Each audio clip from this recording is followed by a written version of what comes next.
to As Goes Wisconsin. Jane McNair in for Kristen Bry. Calvin is on the board. Carole Kane across from me in the studio and joining us as she does every Thursday for our Public Cervix Announcement. It's Dr. Kristin Lyerly. How are you, Kristen? I'm great. Look at this crew. I'm so excited to dig in with you guys this morning. Poor Calvin's like, there's so much estrogen, I can't breathe. That's okay, because that's what the segment is. We're going to focus on that. This just jumped out at me when I saw this, Dr. Lyerly. Department of Health Services urges syphilis testing during pregnancy after a dramatic increase in congenital cases. That's from WPR. Syphilis? Yeah. It's not just for the 19th century anymore, friends. Wow. Yeah, actually, the rates have been rising a lot. And we started doing more testing, gosh, at least 5 years ago. So what we've seen in the last 5 years is that the cases of congenital syphilis, this is syphilis that is acquired during pregnancy and is passed on to the fetus or the newborn, the cases have risen from 2 in 2019 to 29 recently. Yeah, it's a ridiculous number. And part of it is, we think, related to the pandemic because people hadn't been getting tested. So without the testing, the symptoms can be very subtle. People might not even suspect that they have it. You know, like with chlamydia or gonorrhea, you're talking about discharge and itching and pain and all of that. With syphilis, it can be really insidious. So testing is critical. So what are the ramifications to the fetus? 40% chance of death. Really? Yeah, blindness, hearing problems. I mean, the ramifications for adults are really serious. So it often starts, there are a couple different stages. It often starts with just like a painless little, almost like a canker sore, but it doesn't hurt. And it typically goes away on its own after a few weeks. And then a rash might come back. And it's not a strong rash often. It can be pretty subtle, not itchy, but it goes away. But then there's the potential that it can reemerge for adults later in life as eye problems, hearing problems, dementia, heart disease. It can be really, really awful. And as a matter of fact, one of my friends, her mother was diagnosed with dementia, and they tied it back to syphilis that she had probably gotten decades earlier and didn't even have a clue about. Wow. Yeah. But Well, if we that's catch it disturbing. early, it's very disturbing. But if we catch it early, it's very treatable with penicillin of all things. So this is one of those things that for me as an obstetrician gynecologist, I definitely want to make sure that we are screening our patients. They are coming in, we're seeing them regularly. So we're starting to test them 3 times during pregnancy. But Is for this all just- of us, we need to be tested. We need to be screened. Is it just a simple blood test? Yeah. How do you test? Blood test. Okay. Yeah. And how is syphilis transmitted? Sexually transmitted. Okay. Mm-hmm. But you could have gotten this from a sexual experience 25 years ago. Yes. And so I go in for my annual, they take blood. Is this something that they test for? Do I have to ask for this? So hopefully the conversation that you're having with your doctor during your preventive exam it also includes your sexual habits. So do you have a number of different partners? What kind of partners do you have? It's commonly seen in the population of gay men and men who have sex with men. So that's really where we're seeing a lot of this. But people are, there's a lot of mingling happening. So if you are having unprotected sex, or if your partner is having unprotected sex with other people, you just can't be too safe. And this is a simple blood test that you can get. Okay. And sometimes it's just kind of nice to get it just so that you know, hey, I'm good. I was just going to ask that, and you just answered my question, because I was going to say, how can we stop the transmission of it? And I would think that it would have to, and it's got to be the guy, right? The guy's got to wear what he's got to wear, right? Well, I mean, it's all of us. It doesn't necessarily have to be transmitted by penile vaginal intercourse. It can be oral sex. It can be anal sex. Oh, Condoms wow. definitely help. Condoms definitely help. But I mean, this can involve other things touching other things. So really, it all comes down, just like with all the other sexually transmitted infections, it comes down to partner selection and talking to your partner about what your risk factors are and just being safe, and maybe even getting tested before you enter into a new relationship. That's a really good idea. These are such difficult conversations, though, for people. I mean, I don't know how I would. First of all, this is the first time I've ever talked about syphilis on the radio. So this is a new one for me. But I don't know how you start, that conversation. It's very difficult. And a lot of people just go, oh, I don't want to talk about it. Don't want to talk about it. Yeah. But in this day and age, though, you have to. You almost have to, don't you, Dr. Lyerly? I think if you are having sex, definitely with a new partner, I don't think it hurts to start this conversation. And, we test our pregnant patients, even though they may be in committed relationships where they feel like there are no risk factors there, we still test them because sometimes you just don't know. And the consequences, if you've got undiagnosed syphilis or chlamydia or herpes or any number of other things, the consequences can be, death, truly death. Yeah. So let's just be safe and take care of each other and do the testing and, be honest. And two, if you can't have this conversation at the beginning of what you assume is going to be a long-term relationship, that's indicative of other problems, I think, coming down the road. Yeah. If you can't, you have to be able to talk about hard things. You do. Well, no, difficult you're right. things you do. And if your potential partner is all squeamish about it and is like, oh, I'm fine, and don't worry about it, I'm clean, I'm perfect, whatever, then that should maybe send a little warning flag up, right? Yeah, I think so. So do you anticipate that this may come to fruition in the state of Wisconsin relatively soon? Like, will the testing be required relatively soon? So there is not a state mandate in Wisconsin to do this testing like there is in most other states. But there are recommendations within our medical societies that suggest that we should test pregnant people 3 times in during their pregnancies. So that is those are the rules that we generally follow as healthcare practitioners. But I'm curious, why is Wisconsin an outlier then? Wisconsin, the state where we care about mothers and babies so much that we're not expanding Medicaid and not providing proper support for childcare providers and people who are seeking childcare. I don't know, Jane. You tell me. You're right. You're right. I am a silly, silly human being and just a silly person. Our guest is Dr. Kristin Lyerly. She joins us every Thursday from 11 to 11:30 for Public Cervix Announcement. If you ever have questions, you can call, you can text at 844-967-2789. You could be anonymous if you want. Okay. If you have what some might consider an embarrassing question, you can always email us too at asgoeswisconsin@civicmedia.us.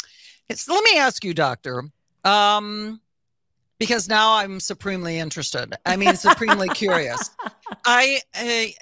Can you get pregnant if you have one of these diseases? Yes. Can you still get pregnant? Okay. Yes, you can. It may be less likely depending on where you're at in the disease process. So if there's inflammation or, if sex is painful, like there are a lot of things that might make it a little bit harder to get pregnant. But yes, 100%, you can get pregnant if you have one of these diseases. And depending on which of the sexually transmitted infections we're talking about, the consequences can be very different, but often they're dire for your offspring. I'll be darned. This is news to me. Well, I mean, because I had 2 children and I know I was never tested. I can guarantee you that I probably was not tested, but that was 34 and 30 years ago. It's really hard for us as doctors. I think when somebody comes in, like, you come in with your husband and you're this, happy, perfect family. And then I say to my patient, these are the tests we're going to do for you. And I say, we're going to test you for gonorrhea and chlamydia because that's the test that I do for all of my patients. And my patients inevitably say, I don't need that test. But some of them come back with positive test results. Wow. And they truly do have, I mean, this just happens. So, let's just set all of the feelings aside and treat the problem so that we can ensure that you have a great outcome. And then, the stuff that goes along with all of those crazy feelings, we've got to deal with that too. That's a whole other aspect. But, the most important thing is that we treat that infection so that we have healthy babies. Yeah, you don't want to be all judgy about that, right? Because that's just going to prevent people from getting tested, and that is going to continue to perpetuate the problem. Oh, for sure. And if you feel like your healthcare provider is judging you because of sexually transmitted infections, you need to find a new healthcare provider. We've talked about this before, and I think especially for women, it's very difficult to end a relationship. We can't break up with our hairstylist, for heaven's sakes, much less our gynecologists and or our doctors. But like you said, if your doctor is refusing to give you a test that you ask for, if your doctor is refusing to talk to you about a procedure that you want to pursue, right, Dr. Lyerly, you should talk to somebody else. Yeah. I mean, ask why, advocate for yourself. And if you're not getting the answers that you want, find another doctor. And this just isn't for women. This is for all of us. Yes. Men with erectile dysfunction, that has a huge impact on your psychological health. Some people are really bothered by this. You deserve to see a practitioner who is going to explain the situation to you, do the proper workup, not just prescribe a pill, but do the proper workup and make sure that you get the treatment that you need and deserve. Are we looking at, I know we're coming up on the break, but do we have one age group that seems to be registering with these diseases over another? I guess I'm addressing some of these very young girls that get pregnant. Do you see rising rates there too? We do. It tends to be more common in women who are 25 and younger. That's really a higher risk group. So I always offer STI testing in that population. But hey, turning 26 doesn't mean that you're home free. I mean, many, many women beyond that, and women later in life also. In their 40s. I was gonna go for the villages in Florida, but that's just how I'm thinking. Yes. All right, we're coming up against the break. We will be back with Dr. Kristin Lyerly and our public cervix announcement right after this. This is As Goes Wisconsin on the Civic Media Radio Network. Welcome back to As Goes Wisconsin. Jane Matnair in for Kristen Bry. Calvin is on the board, and every Thursday we do our public cervix announcement with Dr. Kristin Lyerly, and we're talking about syphilis. Because it's important. It is. It's a growing problem. It is a public health crisis. Yeah. And the recommendation anyway, Dr. Lyerly, that women get to, at least your patients, you test them 3 times over the course of their pregnancy for syphilis because of the very serious potential ramifications, right? Absolutely. We test them when they first come in the middle of their pregnancy, and when they come in to deliver, because if their baby is affected by syphilis, I mean, it affects them as people too. It affects anybody who has syphilis, but if their baby is infected, it is critically important that we treat them in order to save their baby's life. Okay, I got another weird question for you. And please don't be offended by this, but it's just the way my mind works. Is there a racial component that comes into play when it comes to the higher numbers? Do you have an idea as to what or socioeconomic kind of situation that has more higher numbers than others? We definitely see more of these cases in our BIPOC community. And in fact, when I work on the Navajo Reservation in northern Arizona, you wouldn't believe the numbers there. They have the highest numbers in the country. It is so prevalent that when you drive into the city where the hospital is, there are big signs that say, get tested for syphilis. And anybody who comes into the hospital, they offer a syphilis test. They have condoms at the check-in stations. They are very, just very out there about testing for this disease, because it's like they've taken away the stigma of it being a sexually transmitted infection. And now it's just a public health issue that affects you in so many different ways. Well, and that's got to be helpful. Again, taking away the shame of it, because no one wants to go in with their head hanging low. I caught this disease because I was fooling around, and then no one's going to get tested. And that's just going to make things worse. We do have a couple of texts listening in Green Bay from the 920. I've always liked the sentiment, if you aren't comfortable talking about sex, you shouldn't be having sex. That's a good one. Yes. Yes. You have to be able to discuss. If you can do the deed, you can talk about the deed. Yeah.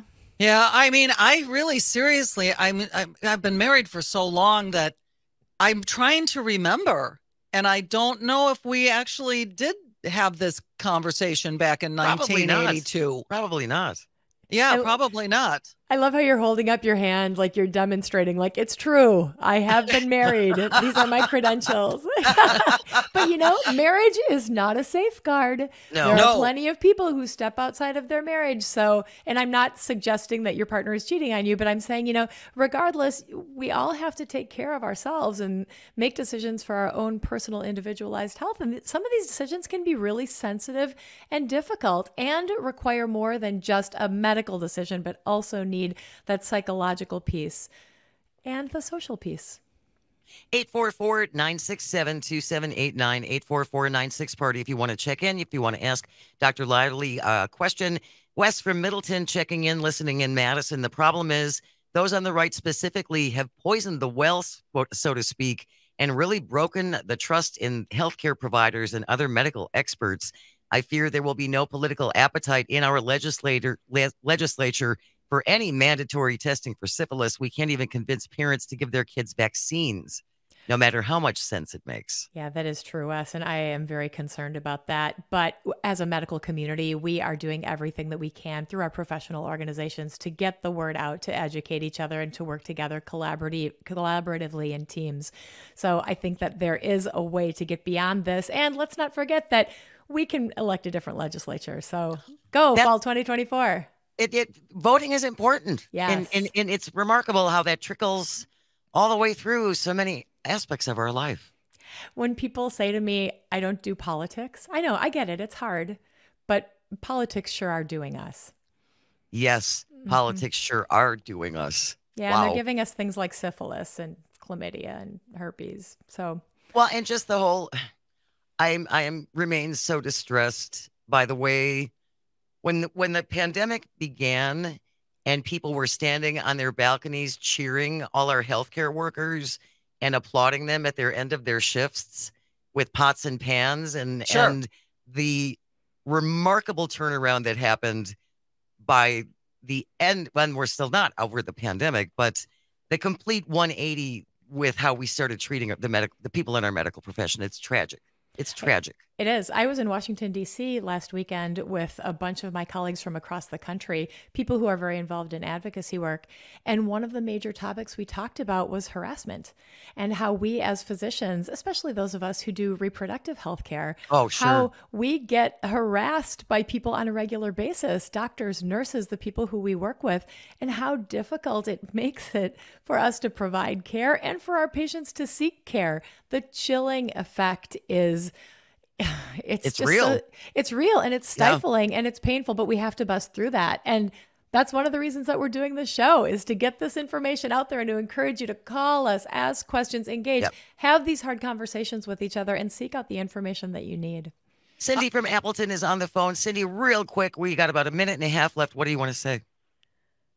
Well, I have one question, a comment. First question is, what brought this resurgence on, if you have any idea? And second of all, especially with the BIPOC community, wouldn't it be awesome to have health care for all so that people that are underserved with financially can get service like this that they need? Yeah, you're so right, Cindy. Thank you so much for calling. Absolutely. She's not wrong. No, she's not wrong. No, not at all. I forgot what question one was. I got so busy thinking about question two. This resurgence and what led to this resurgence. Unfortunately, we're going to have to hold that until next week. Thank you so much, Dr. Kristin Lyerly. Doc. It's always wonderful talking to you. If you ever have a question, you can text it in. You can email it as well to asgoeswisconsin@civicmedia.us or shoot us a text at 844-967-2789. Public Cervix Announcement, Dr. Lyerly.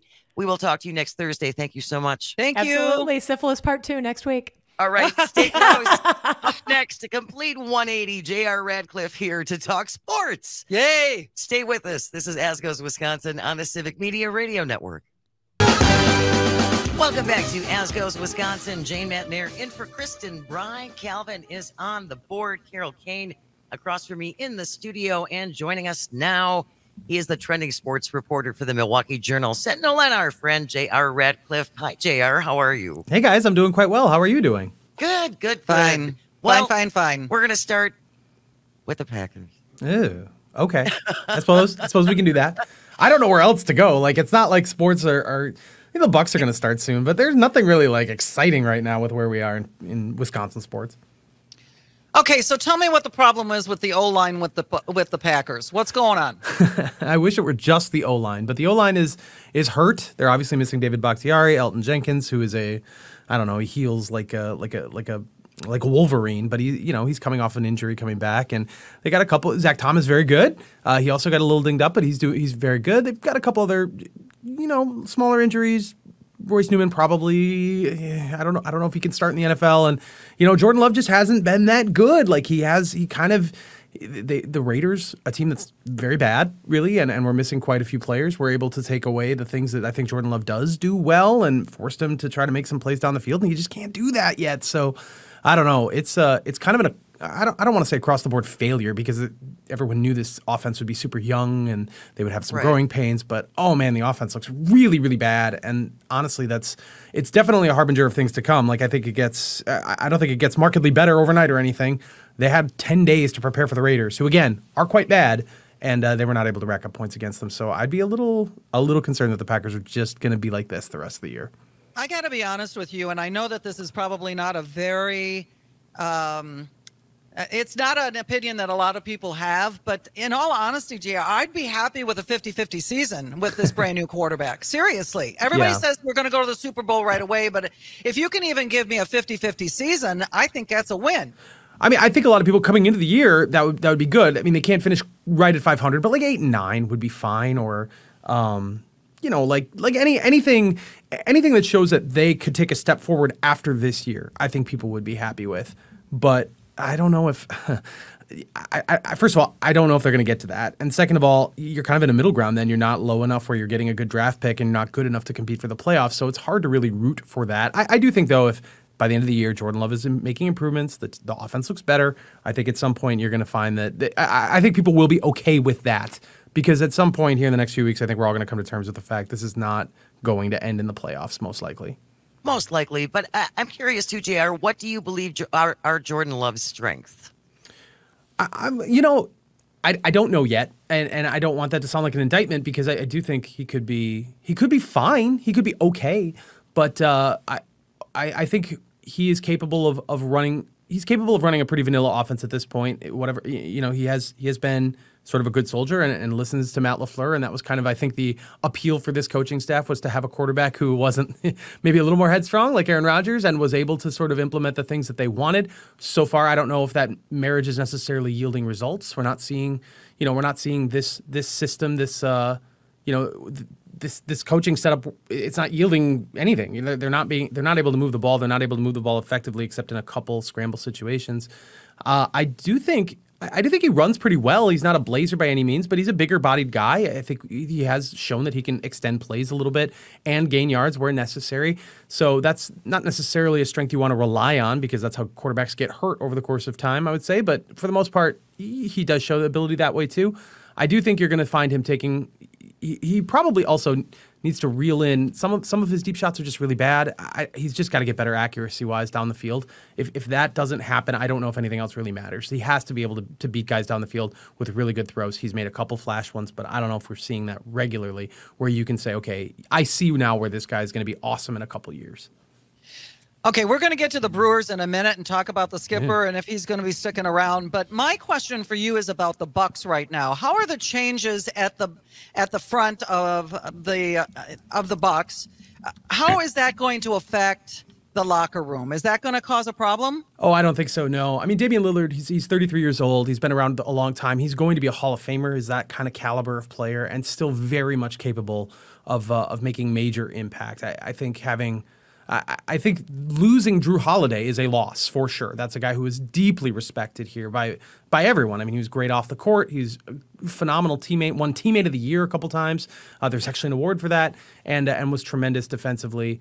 and was fine offensively for the most part in the regular season. So, losing him is a loss. That's a setback. But Damian Lillard coming in is going to be very seamless, especially I think you're going to find that Lillard and Giannis working together is going to yield a lot of success for both guys. So I don't foresee anything like that. I think there will be some questions around the defense, and I think ultimately it's going to be a question for later on in the season. Just can they beat the Boston Celtics? I mean, are they truly one of the 3 best teams in the NBA? Because that's kind of the bar they've set for themselves, and also kind of I think what the expectations are. The Milwaukee Bucks regular season doesn't really matter. They're going to go to the playoffs, even if they're a 4 seed or a 5 seed. They were down there when they ended up winning the championship. I don't think anybody really cares where they fall. Because we know they're going there. So then it becomes, can they match up in a 7-game series with the other elite teams in the league? That is something we're going to have to find out as the season goes on. I think so, but we're going to have to see that in action. Okay. That's what I was going to ask you. If you really thought that seriously we were going to be able to make a run for it, just because of the fact that we were so disappointed last year with how the season ended. Yeah, that was a really crushing finish. And part of it was just simply not being able to generate offense. The Heat had a game plan to take away Giannis. And other teams have done this. This is not a new thing, but it's a situation where they just needed to upgrade the offense. Their defense has always been beyond reproach, and it's still very, very good in many circumstances. Interior defense is still as good as any team in the league with Brook Lopez and Giannis, but they need somebody who can fill up the scoreboard. And with Damian Lillard, it doesn't get any better than that. That is somebody who is capable of doing that from anywhere once he crosses midcourt. So they've added that element specifically knowing that was what was missing last year. Our guest is JR Radcliffe. He's the trending sports reporter for the Milwaukee Journal-Sentinel, talking about the Bucks. Is there any worry about rivalry within the team between Giannis and Dame? I mean, they haven't been teammates long enough, I'd say, to maybe come up with anything like that. No, they do completely different things. I mean, they're complementary in every imaginable way. I think a friend of mine, Bart Winkler, put it succinctly and did so in a very colorful way. But what his point was, Giannis is just so good, but in the playoffs, teams can figure out how to stop him. They just put bodies in the way. That's all it is, like getting in the way. Dame Lillard is so good, but they know that nobody for Portland was able to do what Giannis could do, so they just send 3 guys after him and hound him, and they don't let him get free. They don't let him get shots because no one on the back end is going to make them pay. Well, now both guys have that complement. I mean, they could not be more suited to be teammates on a very effective offense. So when those 2 guys get humming, and we're going to see it early on, a lot of people are excited this weekend. They're going to play in a preseason game. They'll hit the court together for the first time. We're going to see it. It's going to get you excited because there's going to be some really big moments and big games for the Bucks this year. Okay, so we got a big game coming up on Saturday. The Badgers are taking on the Hawkeyes. What do we need to do to win this game? Just score any points because it's going to be a low-scoring game. It's going to be really bad weather, I think. If the weather the weather looks terrible. Yeah. And Iowa's known for its defense. It's not maybe the elite level it's been in the last couple of years, but still very, very good. They have a quarterback, Iowa does, named Deacon Hill. He was with the Badgers the last few years. He was kind of buried on the depth chart. Cannon of an arm, not great accuracy-wise, and probably still developing. And Iowa is just in a really bad situation with their quarterback, Cade McNamara, tearing his ACL out for the year. Deacon Hill probably in a perfect world would not be starting yet for anybody.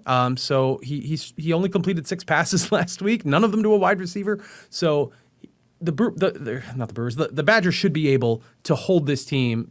Their defense should be able to hold this team, but they have to score themselves, and they have not clicked yet. They've had some really nice flashes. They've had some good running performances. Tanner Mordecai, I think, is pretty good as a quarterback. I think he's shown that he can run the ball too. So they need to score 20 points should probably do it. And if they can do that much, they will. This is a huge matchup for the division. I really think the winner of this game is going to win the division. So it's a super important game and one that the Badgers should get. They should be able to win, but it's just never easy with Iowa.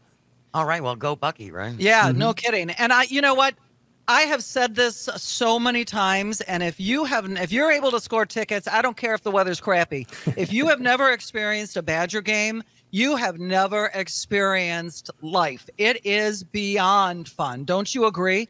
I prefer it from the confines of the press box where I'm not getting rained on, to be quite honest. So Camp Randall Stadium is definitely an experience. It is, high school football games are there as well. There's just tons of history there. It is a lot of fun. And right now the Badgers are interesting still. I know that they took an early season loss, but they're still very interesting. And I know there's a lot of fascination with how this unfolds. We're talking to JR Radcliffe, trending sports reporter from the Milwaukee Journal-Sentinel. Disappointing end of the season for the Brewers. Understatement. What's going to happen with Craig Counsell? Yeah, I don't know yet. And there was a little bit of press availability on Tuesday when general manager Matt Arnold met with the media. No timetable was given. That's not really a surprise. I think it's, I've always been operating under the assumption that he is not coming back. It just seems to me that probably is just ready for a break. And I don't think that necessarily means he's going to go to another team. I think it just means that he's got a lot has been made about his two sons who are now playing Big Ten baseball. He'd be able to go watch them. He'd be able to relax a little bit. He came from a front office position before he became manager in 2015. I personally think it's highly possible that he'd go back to that capacity where he isn't, it's not a demanding job hours wise in terms of physically being there. And he can still be part of the franchise and still have a really big impact. I'd be willing to be wrong. I mean, that's just my interpretation, the vibes I feel around it. It doesn't, he's been very close to the vest about it. And Brewers fans are freaking out a little bit because of the New York Mets situation. David Stearns is president of baseball ops there. He obviously worked with Counsell for many years. A lot of people are worried because there's a managerial opening that Craig Counsell would take that. I don't personally see it, but it could. I don't know. I mean, that would be I'm sure it'd be a nice jump up in money for him, and I feel like he's still really rooted here and really loves it here. It's just a matter of, maybe just needing a little bit of a break. Okay, let's talk about the elephant in the room. Are we going to lose this team if they don't get the funding? Oh, man. Yeah, I don't. The short answer is I do not foresee that happening at all. I just can't imagine it happening for a number of reasons. I think this is a very complicated issue. I think it will get done. Governmentally, you do have some sort of bipartisan support. It's a matter of specifics and details and who gets the credit and things like that. So I think you'll find that a lot of nobody wants to be the government agent responsible for letting a team walk out of the state of Wisconsin. So I don't think it's going to. I think someone's going to have to pay for it, but it's going to get done. I also think Major League Baseball wants to stay in business in Milwaukee. I keep coming back to that. There's good fan support here, despite the market size. It's always middle of the pack for attendance.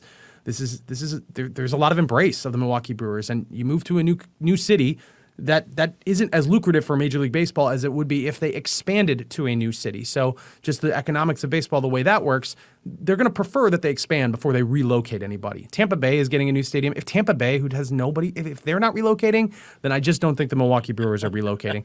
That's the big picture. I mean, there's a lot of different reasons to feel one way or the other. It is always it's always on the table. An owner could do that, but it would require a lot of hoops, and I just don't see that happening. One real quick last question, JR. We only have a couple minutes left. Did you happen to see Aaron Rodgers on Pat McAfee challenging Travis Kelce and Dr. Fauci to debate Aaron Rodgers and RFK Jr.? I did. Is he just the most delicate snowflake who can't stand not being the center of attention? Honestly, to goodness. I do think he loves the spotlight. I do think that informs many of his decisions and how he chooses to present himself.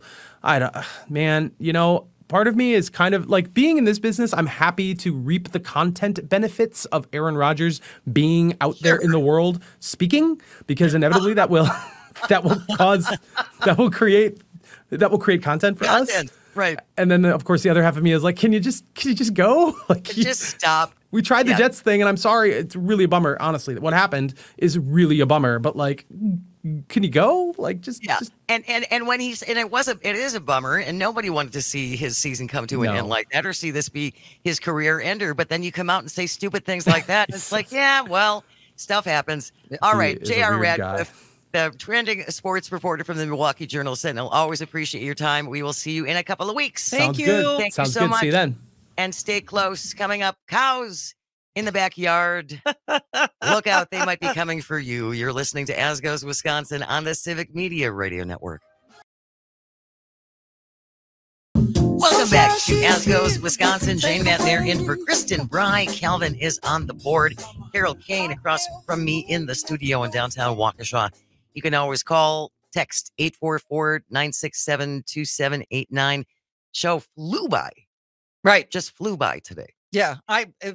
Well, the first segment was really compelling, talking about the representative from Wisconsin and his outburst. And, that spurs people to get involved and they want to talk about it. And that took the whole hour. So, well, and there's one text that I wanted to share. We were referring to Derek Van Orden and his alleged bad behavior that was witnessed yesterday when the congressmen were getting a briefing from the Biden administration on the Hamas attack against Israel.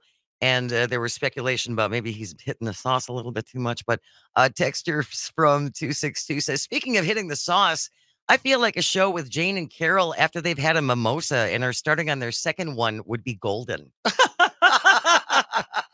Trust me, Jane and I have cocktailed before. You have no idea what you're asking. We can change the world, Carole. We would change the world. Exactly. Well, and speaking of changing the world, I relayed the story of opening the door with my dog Beauregard and a herd of deer, and he's howling. He's always on a leash, and they're running and stampeding across. And I took everything I could to possibly try and control him because he's a very, very strong dog.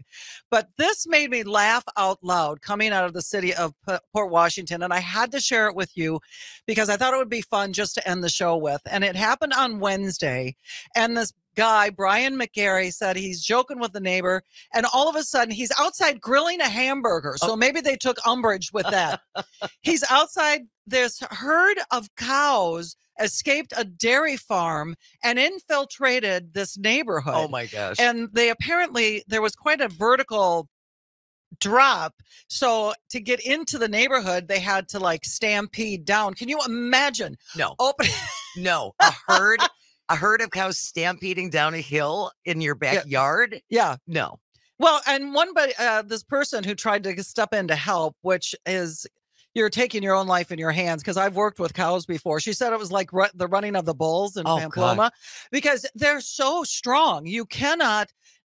And don't take umbrage if you're a dairy farmer. I know dairy farmers and they make a great living, but cows are not the brightest bulbs in the drawer. I don't know that there are dairy farmers who would disagree with you on that. They estimated that there were probably 3 to 4 dozen of these Holsteins just running. Yeah, a lot of them. Wow. A lot of them. It's more than just 2 wandering around someone's neighborhood. Yeah. And then this woman said we were trying to help prevent them from getting hurt. Fair enough. But how do you do that? I mean, are you're putting yourself in front of the cows going, stop cows? Go turn the other way. You know what? I would think that I would have to you try and contain them so that they don't wander off. Like you lose one and it goes off and gets hit, hits in the neighborhood or heads out to the freeway or something like that. But they kind of they kind of got in and tried to contain them by getting them in rounding them up. It was city slickers. I know. Rounding them up. Right. Wait, who's got the biggest fenced-in yard? Louie, we're coming over with the cows. But I just found it so charming, and they were talking about the cow pies all over the place, and I'm like, well, and the one woman says they were big cow. Well, their cows are big animals. Yes, they are. So, yeah, I just thought that was so charming, and they finally did wrangle them up and get them back to the farm. But I would think you probably have to make sure you got a hold of the farmer. Oh, yeah. And say, what do we do with it? You guys got to come with the truck, man. For sure. Unless you're going to ride them back individually, which I would imagine would take quite a while. And you'd be surprised how fast they can run. Well, and because you worked with cows when you were going to veterinary school. Right. I was at Madison, and I had to take care of a cow and a pig and a horse at the barns because I was taking a meat and animal science course. Okay. And in addition to that, and I'm not going to get into great detail, but I had to go out to ABS, which is the American Breeder Service, which is right outside of Madison. Okay. And I had to watch them take samples from a Chianina bull. Uh-huh. And a Chianina bull is as big as they come. And the guy who was collecting the sample, I wouldn't want that job. There's not enough money in the world. And here I am. I'm a 17-year-old girl from Beloit, Wisconsin. City kid. And I'm standing there thinking, Wow, that's hard to measure up to. In so many ways.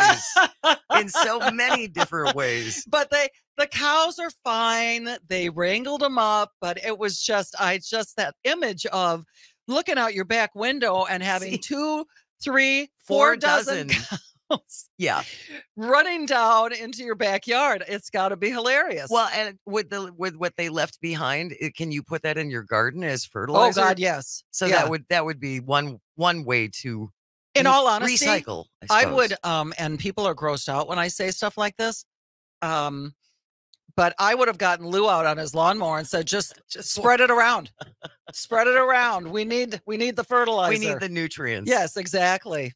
So that happened in Port Washington on Wednesday, and I just thought it was a charming story. So we've got flamingos in Lake Michigan. Yes, one of the last times you were here. And cows in Port Washington. Yep. Texter from the 414 says, yeah, I imagine all the dogs nearby were going crazy because they wanted to help herd them. That would be my Sydney, because she's 2 herding breeds. So she'd get out there and try, and it's like, no, get in here. Well, I can only hope that those people in that neighborhood took lots of pictures. I think there's a video out there, to tell you the truth. One of the local TV stations has a video that the guy who was doing the hamburger. Oh, well, he's grilling a hamburger, and a stampede of cows comes over the hill. He's got to be thinking like, I'm a vegetarian. I've changed my mind. I take it back. I take it back. Yeah, and one of them's coming at him going, that's my Aunt Harriet. Right. I know that, Patty.